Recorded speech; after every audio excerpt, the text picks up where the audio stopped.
දරුවන් සිටින දෙමාපියන් සඳහා විශේෂයෙන්ම පාසල් වයසේ නැත්නම් ලදරු පාසල් ඊටත් වැඩිය බාලනක් කමක් නැහැ. කොහොමත් දරුවන් සිටින දෙමාපියන් කැමති තමන්ගේ දරුවන් ඉංග්‍රීසි වලින් කතා කරනවා නම්. නමුත් ගොඩක් ගැටලුවක් හැමෝම කියන දෙයක් තමයි පන්ති ගියාට නැත්නම් ඉගෙන ගත්තට ඉංග්‍රීසි කතා කරන්න පුහුණු වෙන්නේ නැහැ කියන එක. ඒකට ගැටලුව වෙලා තියෙන්නේ අපේ සිලබස් එකත් එක්ක උගන්වනකොට ඉංග්‍රීසි කතා කරන්න පුහුණු කරන්නට වෙලාවක් ඉතුරු වෙන්නේ නැහැ සහ ඒකේ තියෙන්නේ විභාග ඉලක්ක කරගත්තු අධ්‍යාපන ක්‍රමයක් හින්දා අපේ දරුවෝ ටික ටික ඉංග්‍රීසි වලින් ඈත් වෙනවා. හැබැයි අපි හරි කැමති අපිට අපේ දරුවෝ ඉංග්‍රීසි කතා කරන කොටසක් බවට පත් කරගන්න පුළුවන් නම්. ඉතින් ඒකට තාමත් ඉංග්‍රීසි කතා කරන්නේ නැත්නම් දරුවෝ මෙන්න මේ පාඩමෙන් ඔයාලට පුළුවන් පටන් ගන්න. ගෙදරදීම නිවසේදීම ඔයාලට දරුවොත් එක්ක ඉංග්‍රීසි කතා කර ඒ ඉංග්‍රීසි කතා කරන වටපිටාව නිර්මාණය කරන ගමන පටන් ගන්නට.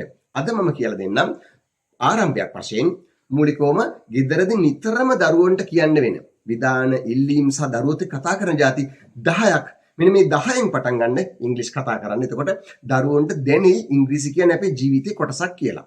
හරි මම එකිනෙක කියන්නම්. ඔබට පුළුවන් ඕනනම් මේවා ලියාගෙන සටහන් කරගෙන පසුව පුහුණු වෙමින් ඔබටත් පුහුණු වෙන ගමන් දරුවන් එක්ක ඉංග්‍රීසියෙන් කතා කරන්න. අංක 1 දරුවන්ට ඇහැරෙනකොටම ඉංග්‍රීසි කියන දේ පොඩ්ඩක් දැනෙනවා. කොහොමද ඇහැරෙන්න කියලා කියන්නේ? ඇහැරෙන්න කියන්නේ get up. පුතේ get up නැත්නම් දෝනි කියලා කතා කරනවා කියමුකෝ. දෝනි get up. එතනින්ම ඔන්න ආරම්භයක් ගත්තා. get up කියන්නත් පුළුවන්. තව ටිකක් ආදරෙන් ඇහැරෙන්න කියන එක වේකී කියලා කියන්නත් පුළුවන්. කොහොමද? වේකී කියන්නේ මොකද්ද? ඇහැරෙන්න හැරෙන්න කියන එක ආදරෙන් කියන අවස්ථාවක්. අංක 2. ඔයා මොනවද කරන්නේ? ඔයා මොනවද කරන්නේ? What are you doing? කොහොමද දන්නේ? පුතේ what are you doing? ඔයා මොනවද කරන්නේ? අංක 3. පරක්කු වෙන්න එපා. කොහොමද පරක්කු වෙන්න එපා කියන්නේ? Don't be late. Don't be. මතක තියාගන්න don't be කියන්නේ වෙන්න එපා කියන එකයි. late කියන්නේ පරක්කුනේ. Don't be late. පරක්කු වෙන්න එපා.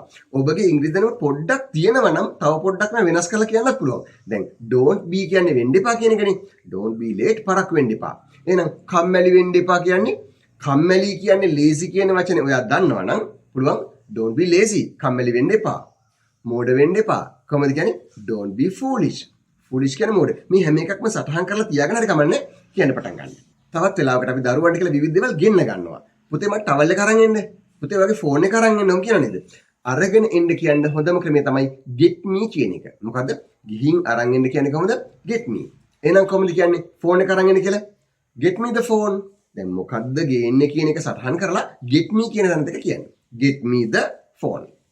මගේ ෆෝන් එක ගේන්න නම් කොහොමද කියන්නේ? මගේ ෆෝන් එක අරන් එන්න. get me my phone.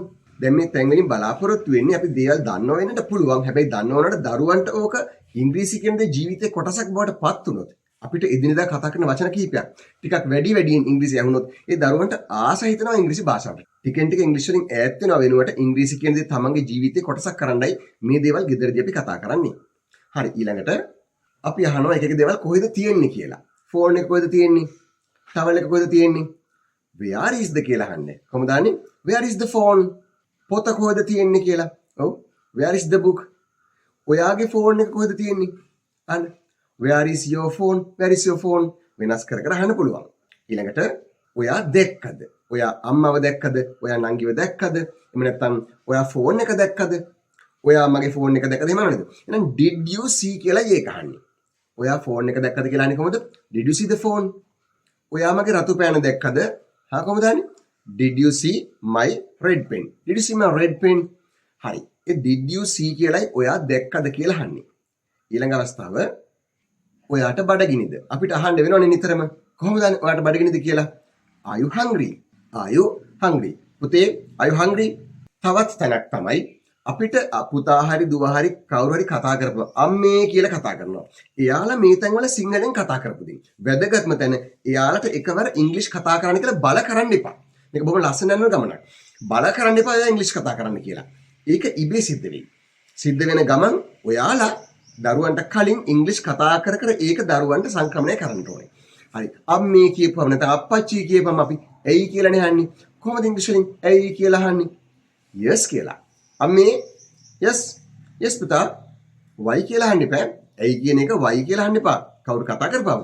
එහෙම නැත්නම් සමහර විට ටිකක් තරහිනුත් අහනවා. අප්පච්චි මොකද කියලා අහනවා නේද? ඒ වෙලාවට අප්පච්චි නිකන් අහන්න what කියන්නේ මොකේද කතා කරේ කියන අර්ථයෙන්. ඇයි කතා කරන්නේ කියන එකෙන් අම්මේ එපාර අම්මා කියනවා what? ඒ කියන්නේ මොකද කියලා. කියන්නේ දැනෙන විදියට ඉංග්‍රීසි කතා කරන්න. හරි තව තැනක් වන්න කියලා දුන්නා. ඊට පස්සේ ඉස්කෝලේ යන නැත්නම් ලදරු පාසල් දරුවන්ට කියනවා homework කරන්න කියලා. කොහොමද කියන්නේ homework කරන්න කියලා?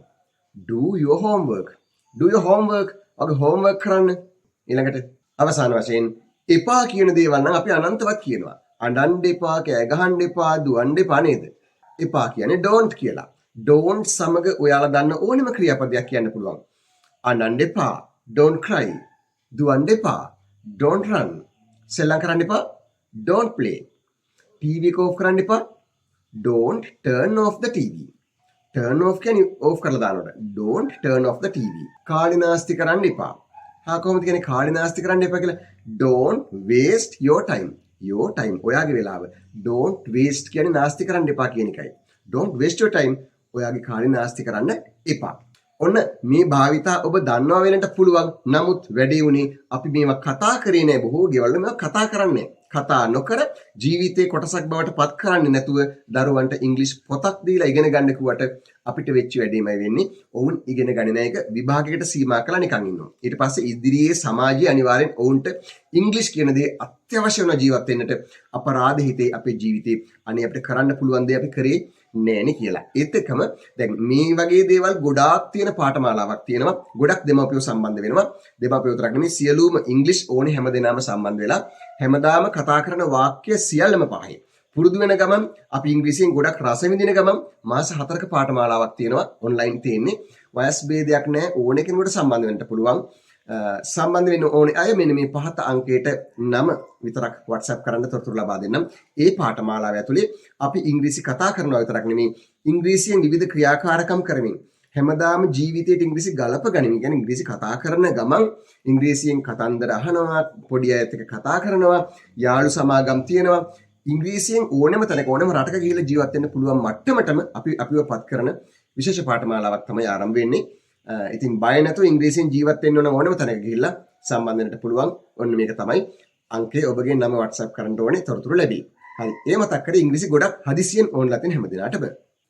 අද සාකච්ඡා කරමු පුංචි පාඩමක්. ඒක තමයි ගෙදරදී ඉංග්‍රීසි කතා කරන වටපිටාව හදාගන්න ආරම්භයක් ගන්නයි අපි මේ සූදානම් වුණේ. එහෙනම් මුණ ගැහමු තවත් බොහොම ලස්සන පාඩමකින් ඉංග්‍රීසි මහගෙදරත් එක්ක.